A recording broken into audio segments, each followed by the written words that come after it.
જય ગણેશ. આપણે ગણપતિના બે નામ વિશે ઓલરેડી જાણી ચૂક્યા છે, એક સુમુખ અને એક એકદંત. તો આજે આપણે કપિલ વિશે જાણીશું.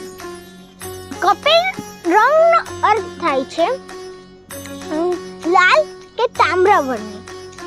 ગણપતિનું કપિલ નામ તેના વાળ અને શરીરની ત્વચાના લીધે પડ્યું હતું.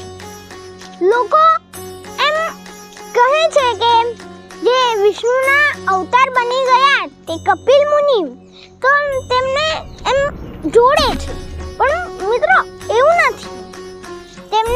તેમનો કોઈ સંબંધ આવતો નથી, પણ તેમને કપિલ મુનિ જેમ જ્ઞાની હતા તેમ ગણપતિ પણ જ્ઞાની છે, એટલે તેને કપિલ કહેવામાં આવે છે.